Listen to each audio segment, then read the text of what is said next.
树煞强强倒起来，苗栗泰安乡出火部落，因为地下天然气足丰富，在地百姓常常家己接家属讲，伫咧厝内或者是工疗用。有一个细工的查甫人，可能因为食薰一时无注意，高浓度的天然气龟煞倒起来，规个铁片工疗烧歹了，火烧高了全无望。查甫人本身家己嘛几分输，60%烧着伤，即马人抑搁伫咧加护病房治疗。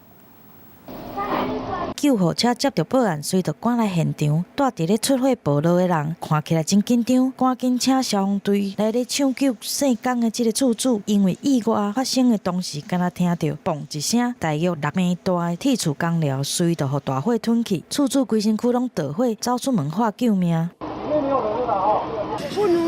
随便拉就会漏气啊！这场大火意外发生伫咧苗栗泰安中心村出火部落，当地因为地下有天然气，当年有火对土地冒出来，住伫遮的人嘛家己乌坎上讲接入去厝内来使用。即届可能就是因为厝主食薰无注意，才会引起火烧。虽然大火伫咧半点钟内底就已经拍花，不过这个姓江的查甫人送病院急救，规身躯有60%的烧烫伤，目前抑搁伫咧加护病房观察。 造成一间铁皮公寮不自己，疑因屋主江姓男子点烟时不慎引燃天然气。泰安乡的中心村有四道帮出火，苏马汉这个部落，其中出火甲苏马汉部落拢有天然地下假水。中油早期探勘确定气源分线无开采价值，所以就变做是部落煮食兄水的免费假水。但嘛因为人为的失误，造成这件意外。详细起火的原因，消防队会进一步来调查。记者综合报道。